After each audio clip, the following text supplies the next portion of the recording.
तेरीमा भट्टराई किस्ने खाली दुबईमा बसेर रमलगारी बन्छ। यी म दुबईदेखि कतार स्टेडियममा फुटबल खेल हेर्न आइपुगेँ। ल सकिन्छ भने ल च्यालेन्ज भयो भट्टराई। होइन यो चिथार्नेले मलाई च्यालेन्ज पनि कस्तो खालको च्यालेन्ज गरे हो यार। अब आजसम्म भट्टराई किस्नेले मुला टिभीमा त यो विश्वकप हेरेको छैन भन्ने, अब गोजा पैसा खर्च गरेर अब टिकट काटेर कतारको स्टेडियममा गएर त्यहाँका तिनी विदेशी खेलाडीलाई हे हे भनिदिएर विदेशीका चाहिने देशका टी सर्ट लगाएर बस्ने खालको मान्छे सम्झ्यो कि क्या हो? त्यो होइन नि भट्टराई किस्ने भनेको। अमरसिंह थापाजीले के भन्नुभएको थियो?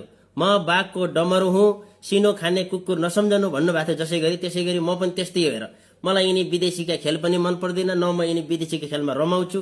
आफ्नो देश जुन दिन खेल्छ नेपाल, त्यो दिन कोही माइका लालले मलाई च्यालेन्ज गर्न पर्दैन, तिम्रो भन्दा पहिला म पुग्छु। त्यही भएर यस्ता विदेशीकामा चाहिँ च्यालेन्ज गर्ने होइन, गुलामी गर्न पनि कसैले च्यालेन्ज गर्छ। अर्का देशको प्रचार गर्नलाई च्यालेन्ज गरिरहेछ, त्यो त आफ्नो मनको कुरो गर।